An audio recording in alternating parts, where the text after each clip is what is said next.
Hi, welcome to Barvotti's 45th live screening of Tools for Creatives. Oops. Can't get this to work. Oh, there. Of Tools for Creatives. I am Phoebe Bradbury, and today I will be demonstrating some of the tools that I use every day in my art studio. I wouldn't want to be without them, and I find new uses for them all the time. There will be promotional offers during the program, and the promo codes will be active during the demonstration and for about half an hour after. The current time is 12 noon Central, February the 7th, 2022. Right now, the promotions are only available on amzn.to.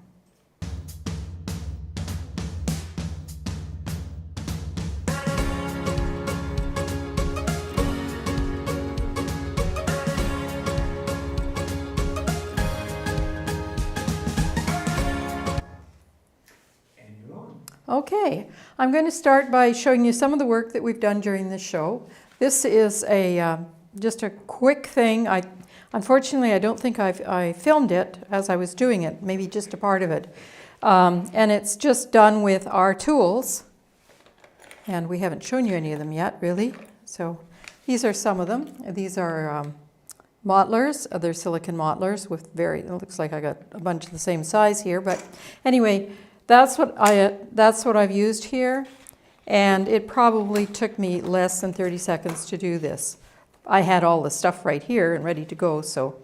And it's done on a freezer paper. I used to call it butcher paper, but I was misinformed. It's freezer paper, and it has a very thin plastic side and a regular paper size.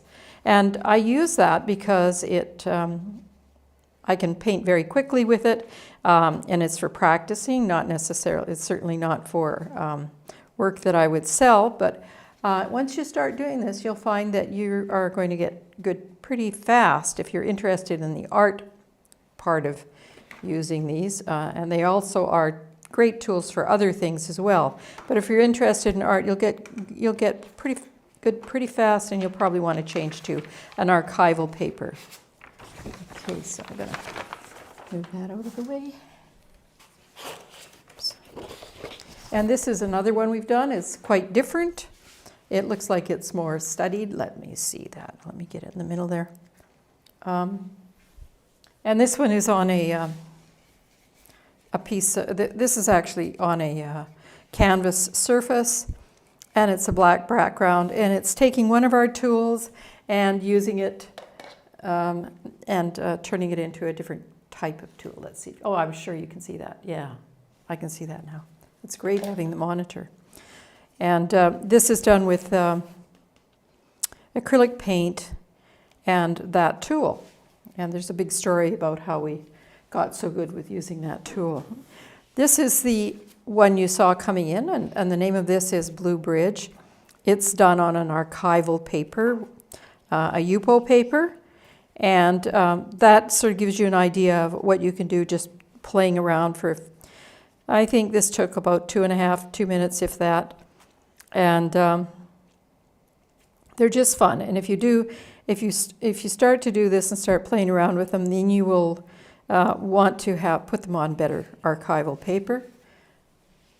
This one is another one done.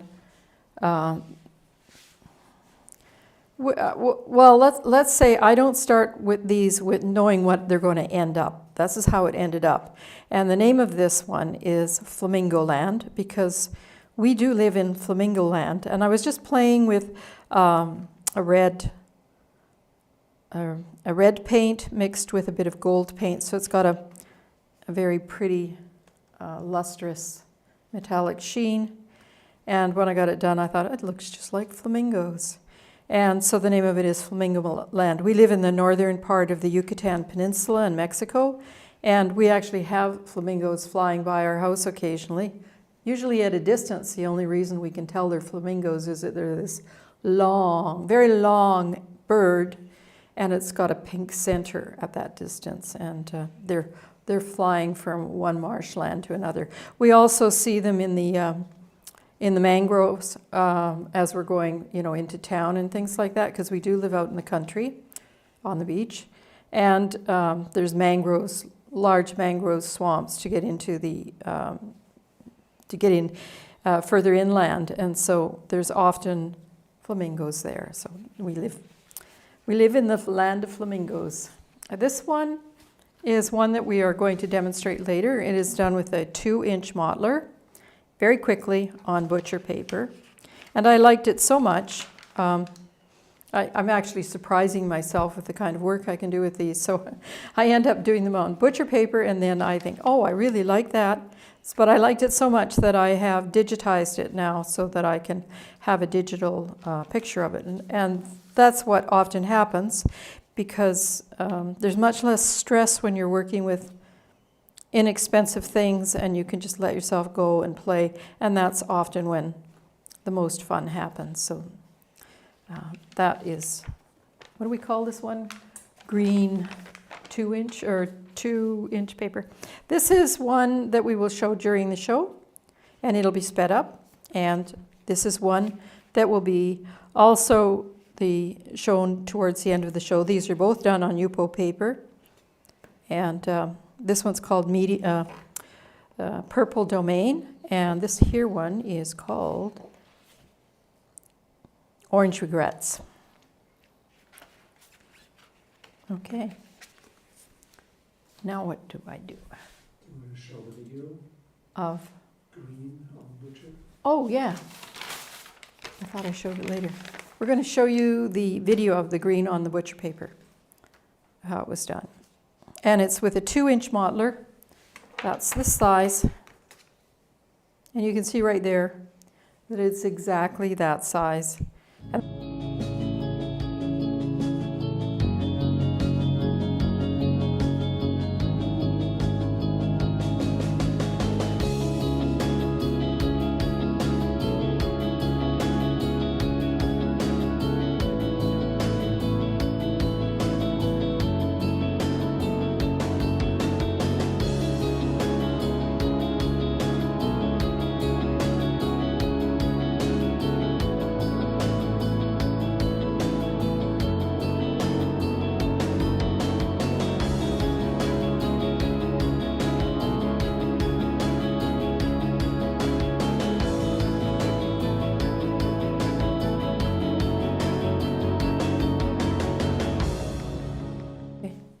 So I show the mottlers now? Yeah, let's see. I hope. Oops, I got two. Oh, that's not even one. Where are my good ones? Oh, here they are.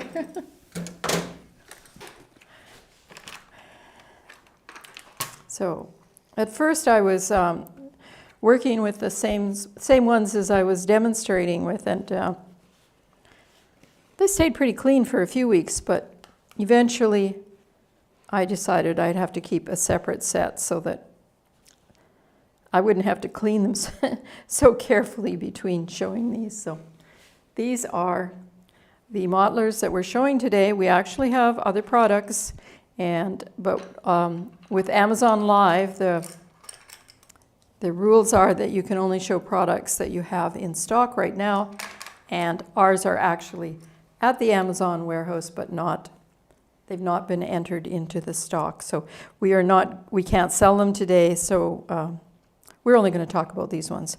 And when we first started, these are the only ones we did talk about, because that's what we only had for a while. And a lot of this is due to big differences in getting things shipped from the factory to where we want to sell them, and getting them prepared for sale. So that's why this is happening. We don't expect it to be happening much longer. This is a 3.5-inch mottler. And you can, I believe it should, oh yeah, I can, I actually see it better, Preben, if I look on the monitor. Mm-hmm. So a wide, sharp, not sharp in the sense of a knife, but extremely thin surface along this side is straight and it's sharp, and it can make very incisive marks in paint if the paint is fluid enough. So that's sort of the area of painting that I work with a lot, not always, but I do like working with fluid paint. Metal ferrule, a strong handle. It's made of, it's a compressed synthetic. I've had these, some of these for years. Where's one of my older ones? This isn't that old, but after, months and years of use, they look exactly the same. And they're not made of wood. I thought they were made of wood because they had such a weight to them. I thought they were made of wood, but this is an example of one that is made of wood. And you can probably see that it's cracking. And the paint is starting to come off. Also, the ferrule is rusting. And I don't use it very often, but since I've started using these, I thought I would use it for one of the mottlers that I get a different end to it. So I very carefully clipped this one up, partly because it's gone a little bit stiff and hard. It's not quite as flexible as the other ones. So it is possible to get these in, I suppose, with wooden handles. But I love these handles, and I really like the fact that when it has that hole at the end, that means that I can hang it above my workstation, or I can store it with other ones that are similarly, or I can even hang it when it's got paint on it, and I want to use it again in a few minutes. So I really like that about them. Okay, the thing about cleaning them is they do a lot of the things that a brush will do. And the problem with brushes is, of course, you have to clean them.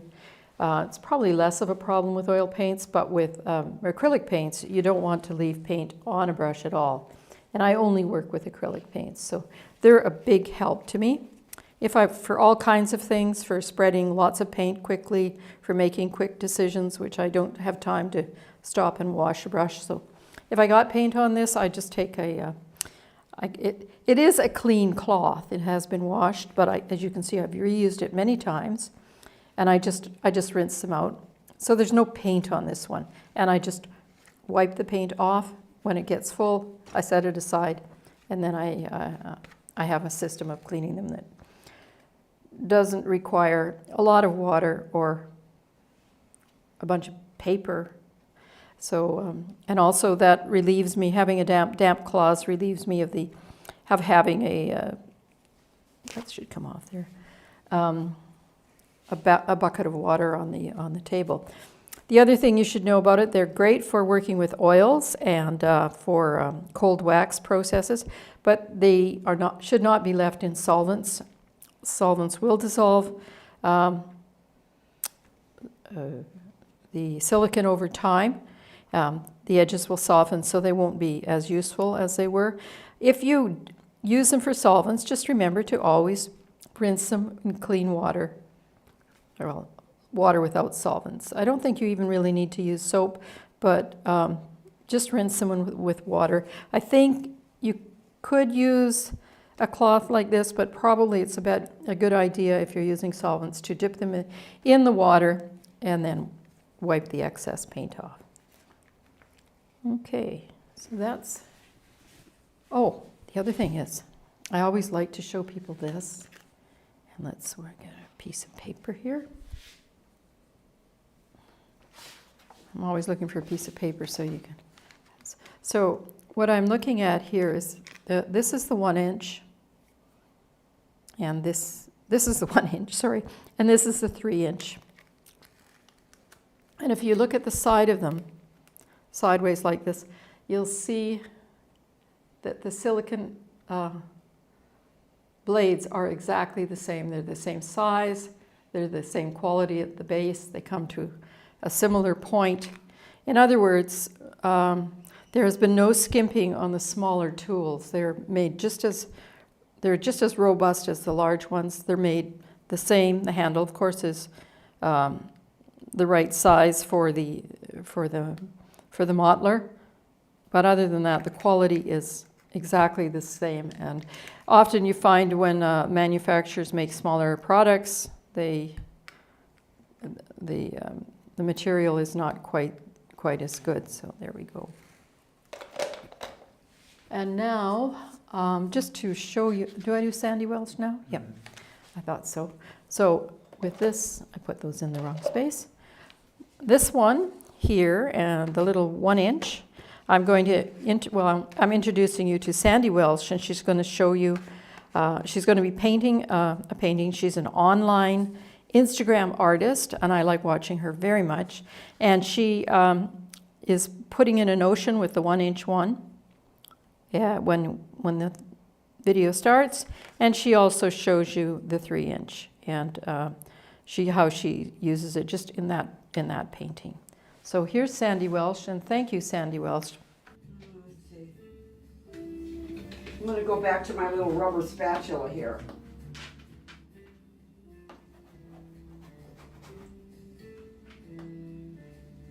She had that big ball of dark.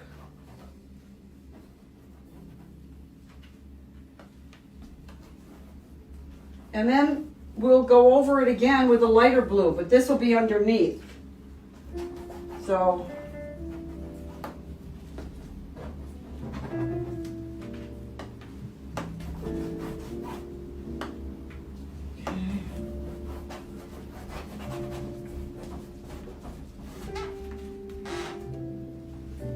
are we getting to look like this ocean? See?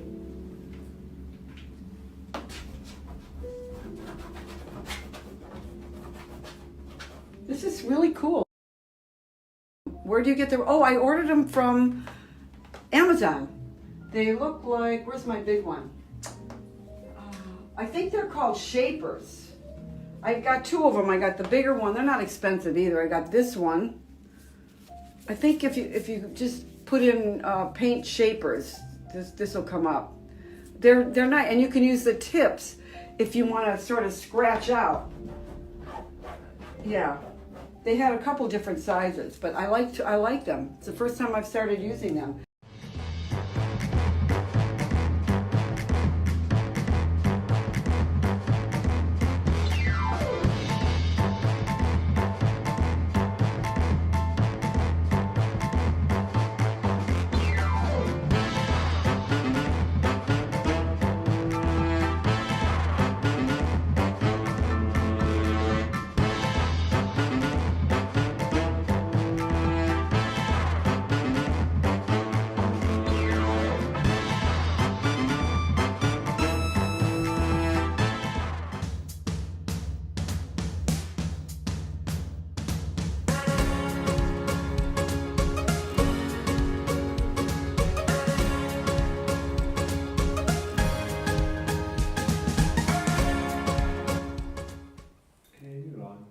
Okay, this is a painting I did while I was at art school. You can see the scraping through in the red at the bottom. Okay, let's see if I can do this. And the yellow bands at the top made by scraping through the dark layer onto a yellow layer beneath. The painting is also covered with a layer of horizontal and vertical fluorescent green lines poured across the surface. In the next demo, I will be showing you how some of these effects are achieved. Okay. Oops. I have to put these away. Okay.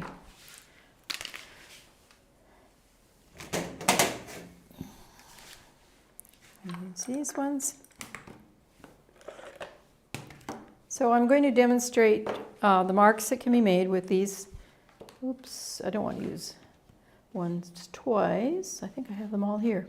So these are ones that have been used in the show, but these are the right sizes. 1 inch, or 3, 2.5, 2, 1.5, 1. And I'm just going to start by pouring some paint on the surface here. Get myself a little rectangle to look into. Okay.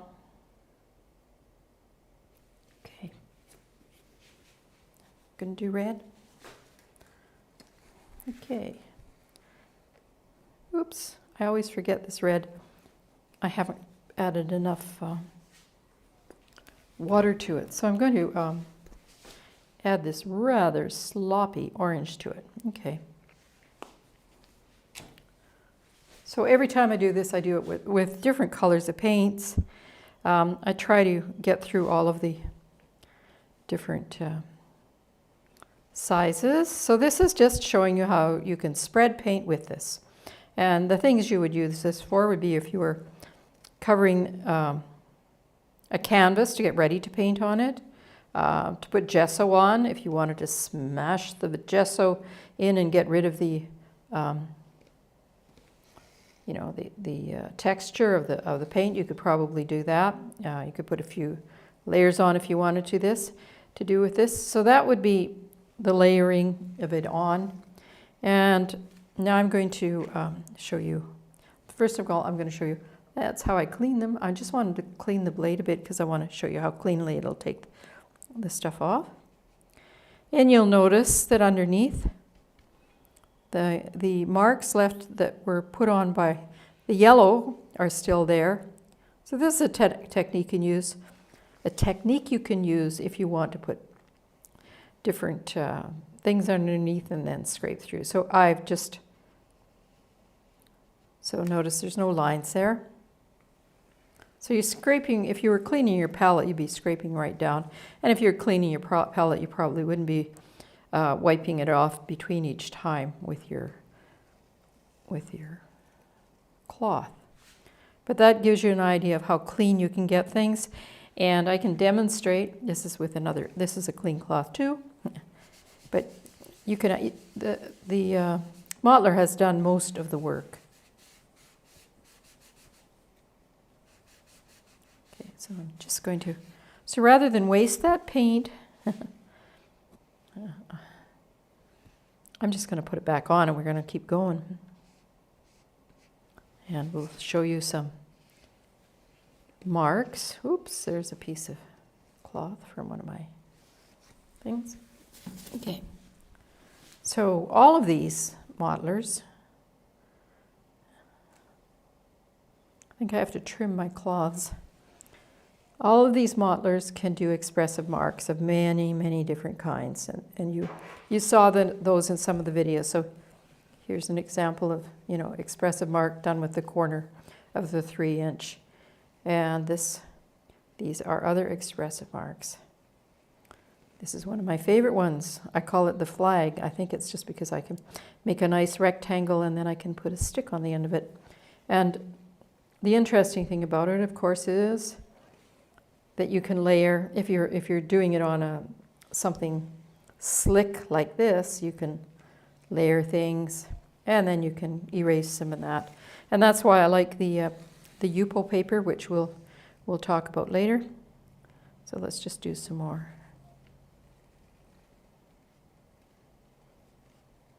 And so you can have small marks in the background, and then you can pretend it's getting closer to you, and have big marks in the foreground, and you can overlap marks. I like to do that at angles, and then I sort of get a three-dimensional sense of it, and keep going. So that's the 3-inch modeler. Can make small lines, it can make medium lines, and go across. Lots of expressive marks. You can make angry marks. Well, those ones aren't. And then you can pull through and add paint where you want it. So just there alone, you could probably spend weeks just exploring that. And believe me, I've done it. Like this is our 45th show, and I've been demonstrating these, so it's always happening. So I'm going to clean this off just to show you how quickly and completely you can clean them off without having, you know, water sloshing around your studio. I tend to be, if I have a pail of water, I tend to throw things in it that don't need to go in it, and it sloshes around. So this is a nice way to keep things in order for me. Put those down. Okay, I'm going to take the 2.5-inch, very similar tool. Yeah, I've used this one before. I can see gold on it. Okay, so So I'm just doing that one of those marks again, playing with one of those marks. And so 2.5 inch. This is the mass tone of the paint, and these are the other tones of the paint. And of course with this, we have other colors underneath because remember we put some yellow in there. So if you just put one paint down, when you spread it out, you get to see what the tones are. If you not if you add white, because if you add white to red, you almost always get pink, or you get past it. That's what white does, is it turns it into a pastel. So you can see I'm making the top ones smaller, so sort of the opposite of a perspective painting. So you can explore in many different ways. You can make circles. So that big green one we showed you, we did a circle with it. And then we covered it up with a few. So you can still see it. And I'm trying to think of other marks. Oh, I know. This is the one. That's the one that we used. So these overlapping lines like that are kind of what we were using in the painting for the here it is.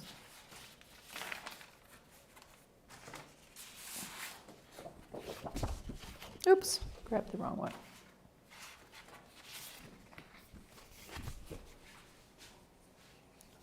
So that's the flamingo painting. It's very similar, but you can see that that's the idea of what we're doing, just one color. In these cases, when I do these demos often, I don't have a lot of time, so the colors are often get blended or all the same. Sometimes we get a little excitement where we can keep some of it a different color. So that's the 2.5. Let's wipe it off.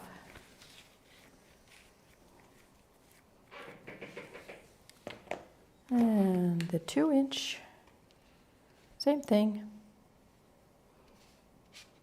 Now I can make 2 inch squares. I kind of like squares and blocks. I tried doing one the other day where I made small ones in the distance and bigger ones as I got closer. Was it successful? I don't know. So that's the 2 inch. You could do all the same things with that one.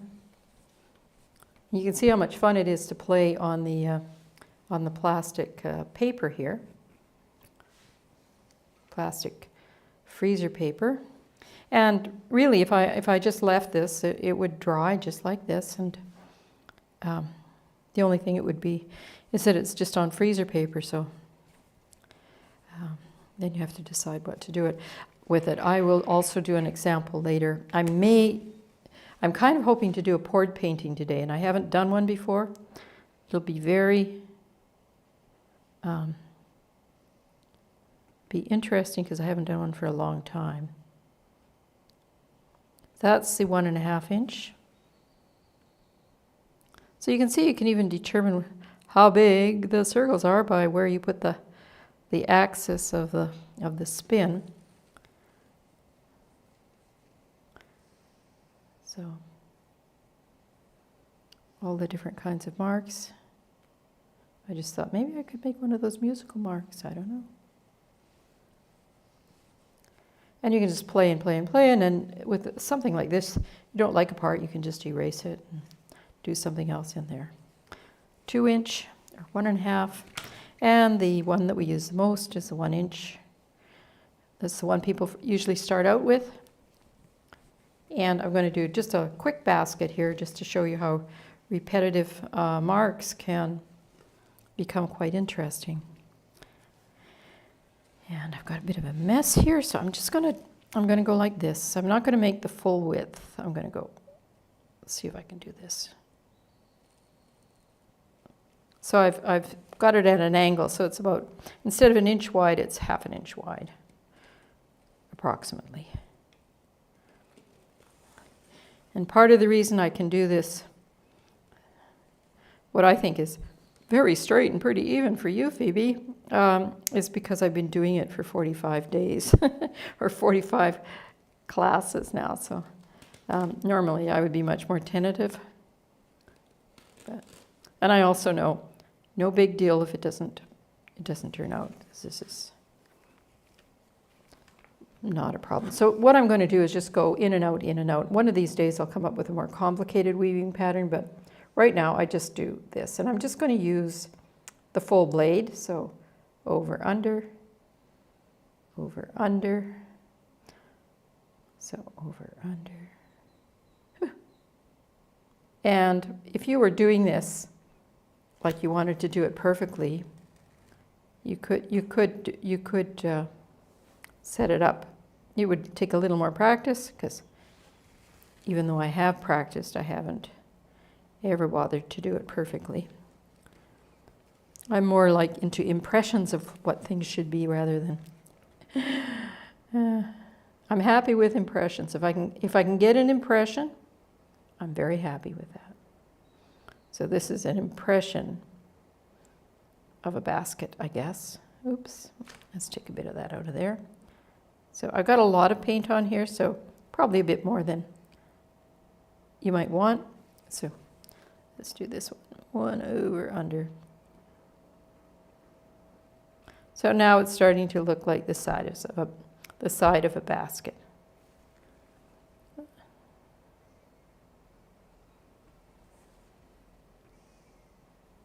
Let's do just one more.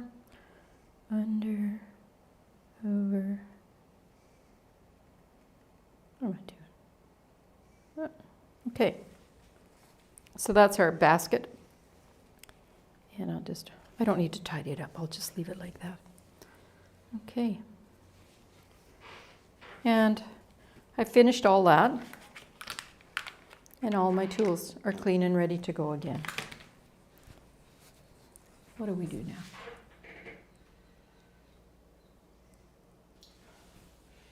If you're ready, we could do purple domain now. Oh yeah, Previn is going to show you purple domain is the one where I use a number of these different brushes, and I'm just playing like I am here, only I'm doing it on Yupo paper. Do you want to show that?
Am I back?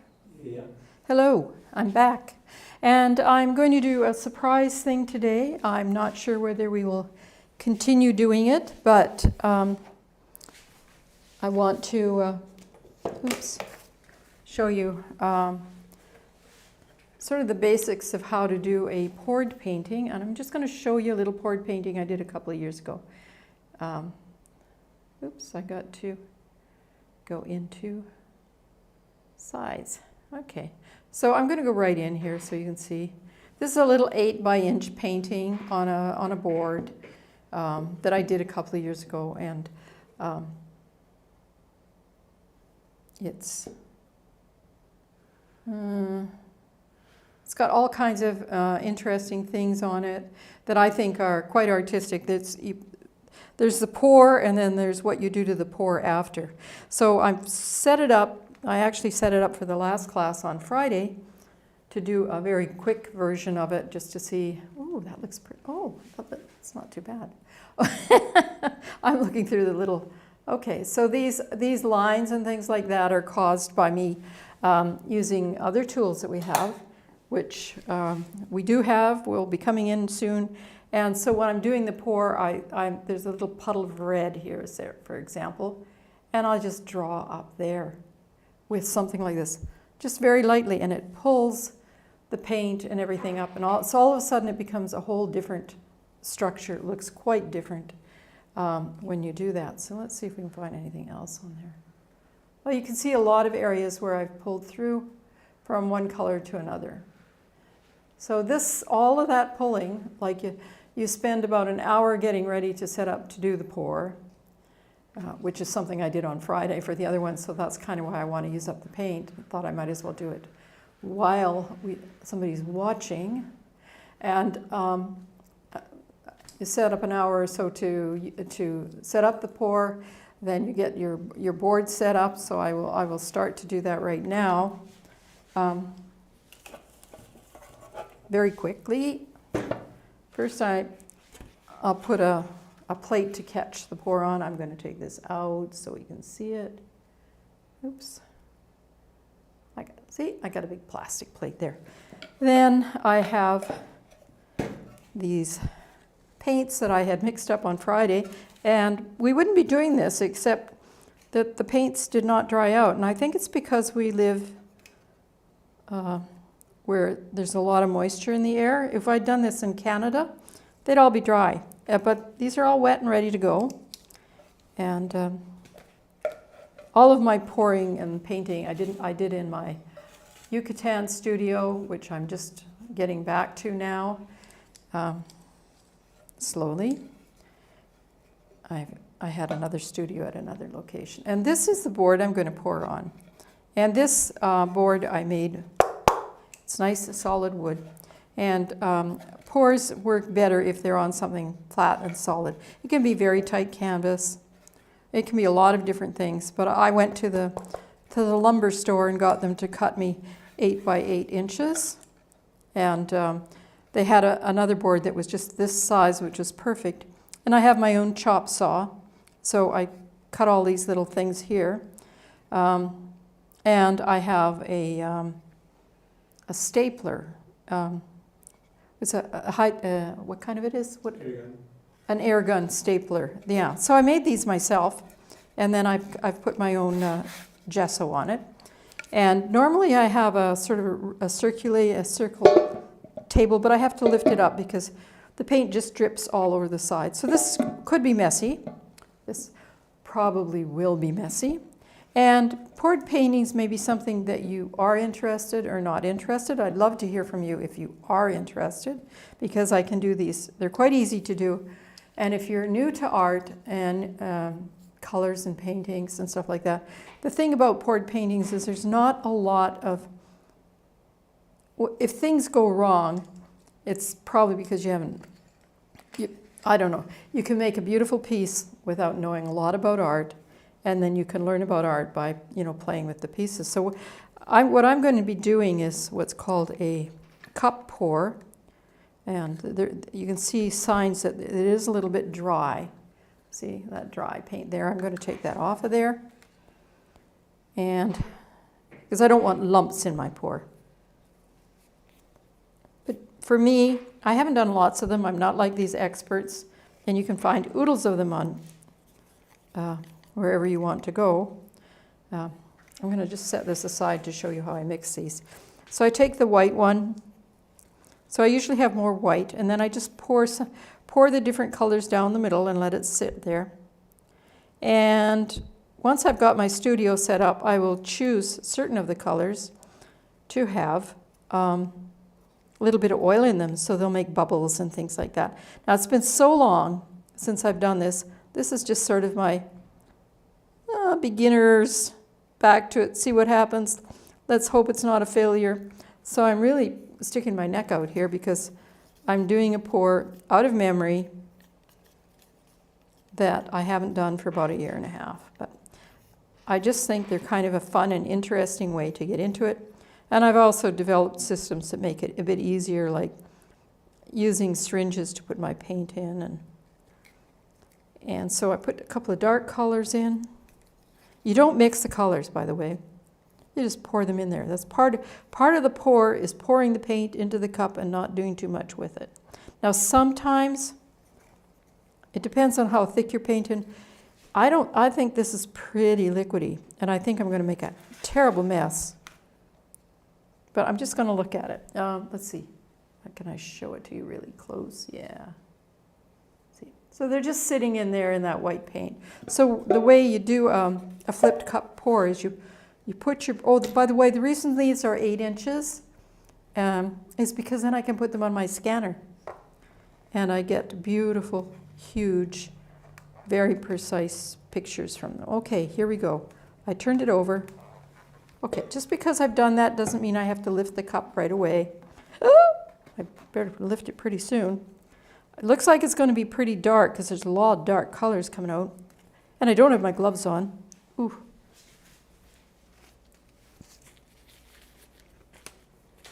And she stops and puts on her gloves. Okay, just a second.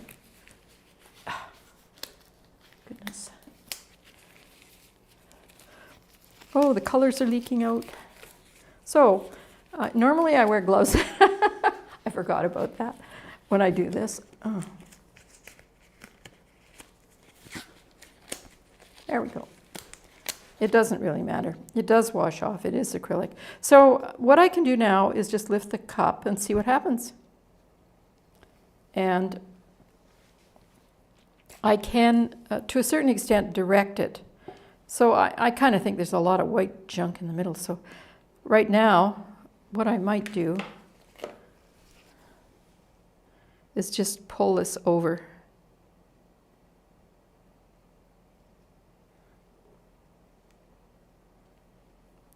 I can't recall ever doing this much stuff to it before, but I'm a little bit nervous because I've never had people watching me pour before.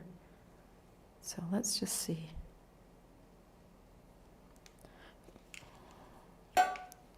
What I do know is that often what happens when you're doing a pour is that the very best part just slips right off of the board. And actually I like that part there.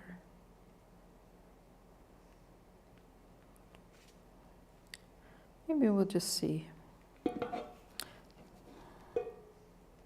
This dark stuff looks really pretty. So I'm letting all that white stuff sort of slip away. Is this the first time you've seen a pour, Previn? No. You've seen me do this before, eh? Okay. Now, if you just sort of let it happen, which is my preference, but I'm not really doing that here, you'll have a lot rounder, softer edges, and probably if my paint had been a bit thicker.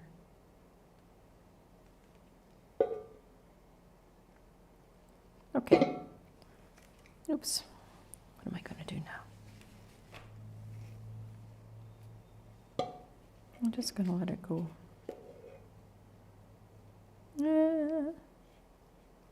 Sometimes you can get the paint to go certain ways by just sort of getting it to that area. And certainly.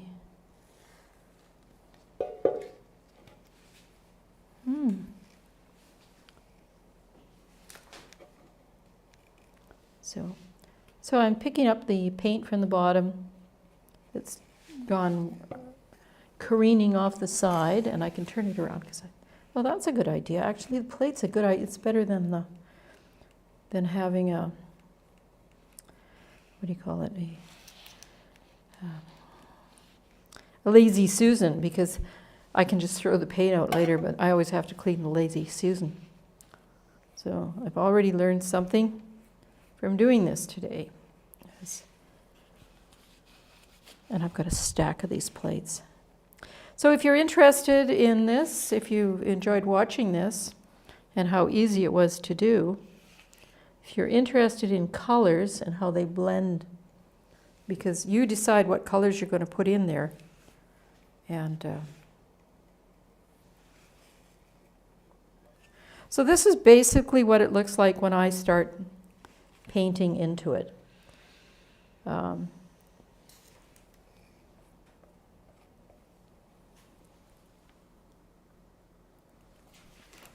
I want it to be a little bit dry because otherwise it'll, let's put a bit more paint in that corner. Oops. There we go. So I am going to use these little thingamajiggers. I mean, these little shapers. Because the shapers, these are the sets that we sell. And there's 5 in each one, and they have little different ends. Now, I could use these really tiny ones. These are 3 millimeters, and I've got these bigger ones. These are 7 millimeters, and we are out of them at this moment. But what I'm going to do is maybe take some of this paint here and bring it in and go around like that.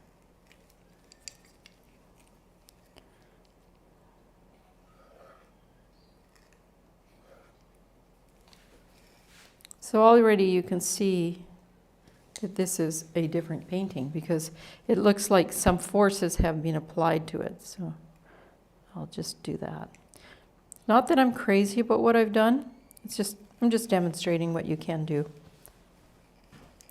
And I'm usually sort of in a, I don't know. I start to look at these things and then I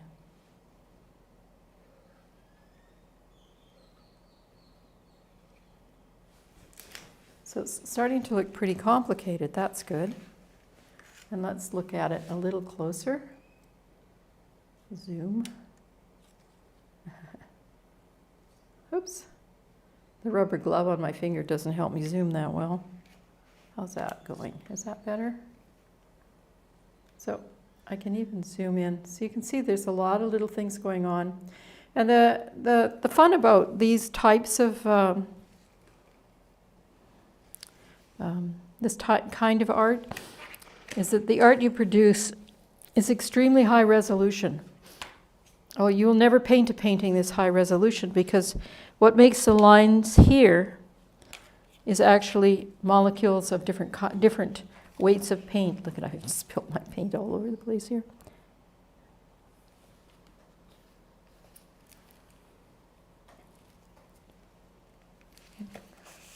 And Angelica, sorry, following us. who's this? Okay. Angelica. Angelica? Yeah. Well, that's great. Well, that's one of my better ones, actually. Now, I really didn't think it would turn out too well at the beginning, just because I was so nervous.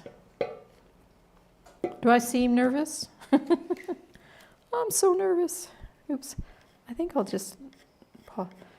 Now, the way I finish these, oh, look at that one blossoming there. Oh, my goodness. I actually do like this quite a bit. So if I'm lucky, and I think I will be, this will just dry this way. And then I will put a, what I usually do is put a layer of epoxy on it so that it stays very shiny and nice.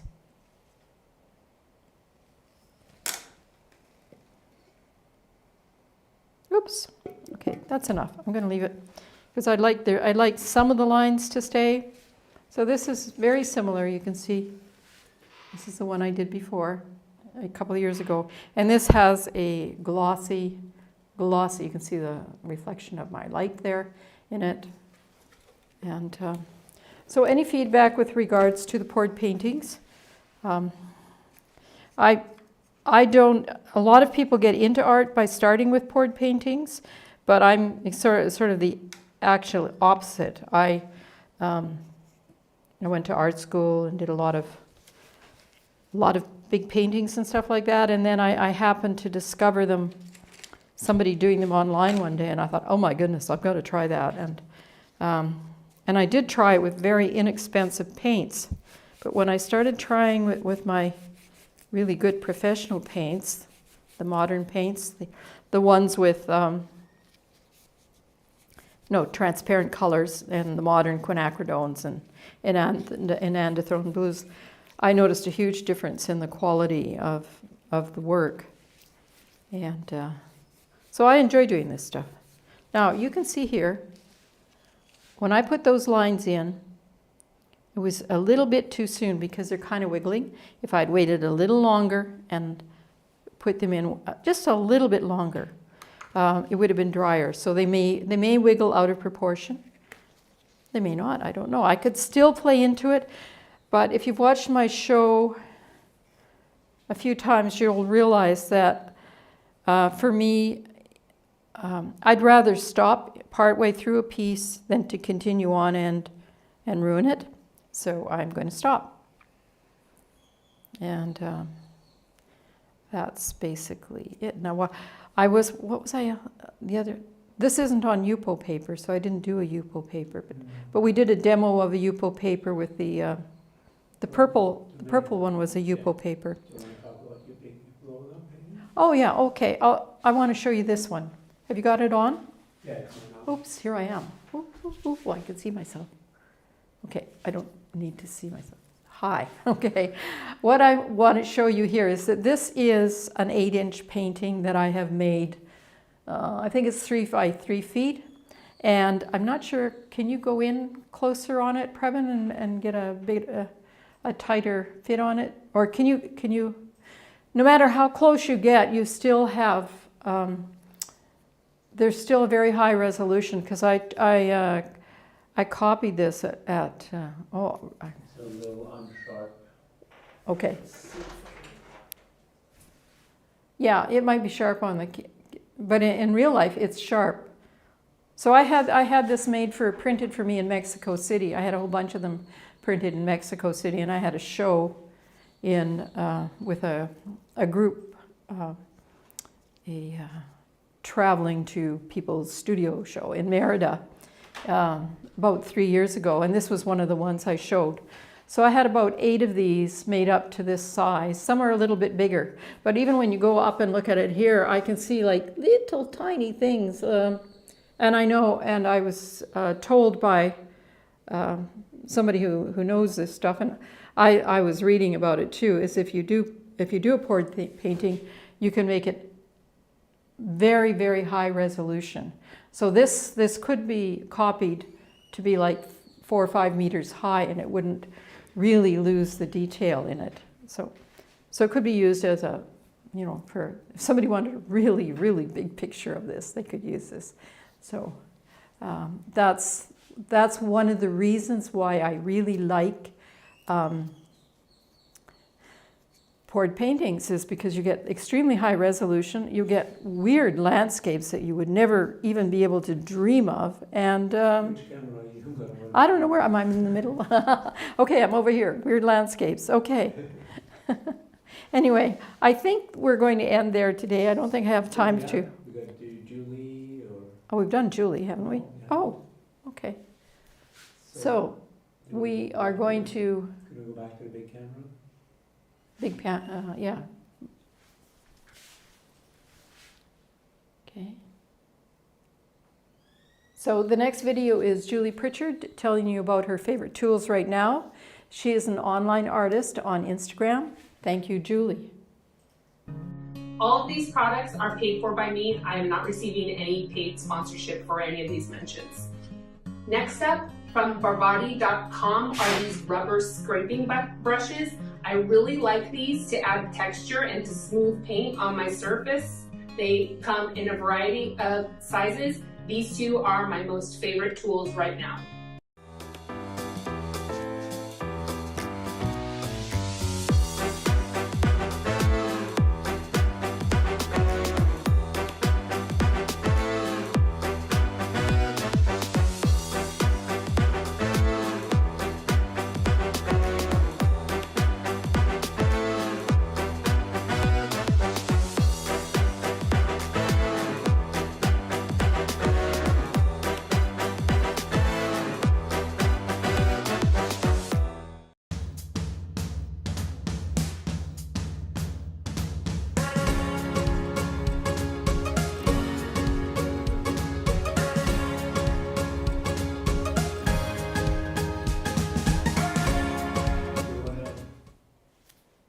Say goodbye? Yeah.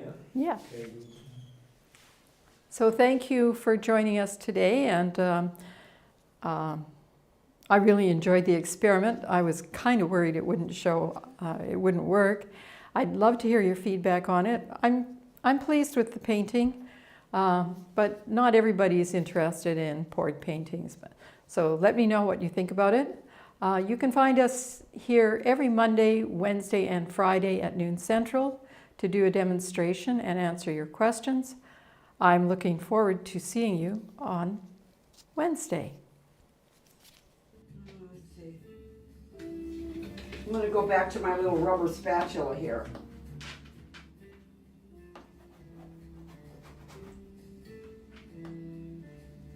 She had that big ball of dark.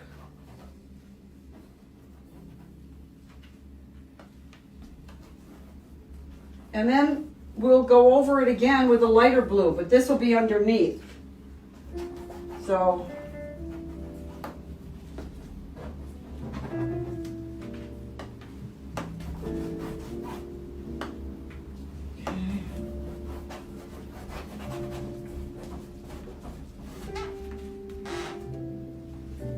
are we getting to look like this ocean? See?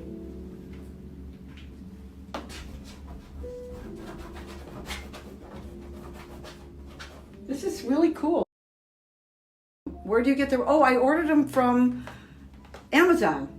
They look like, where's my big one? I think they're called shapers. I got two of them. I got the bigger one. They're not expensive either. I got this one. I think if you just put in paint shapers, this will come up. They're nice, and you can use the tips if you want to sort of scratch out. Yeah. They had a couple different sizes, but I like them. It's the first time I've started using them. All of these products are paid for by me. I am not receiving any paid sponsorship for any of these mentions. Next up, from Barvotti.com are these rubber scraping brushes. I really like these to add texture and to smooth paint on my surface. They come in a variety of sizes. These two are my most favorite tools right now.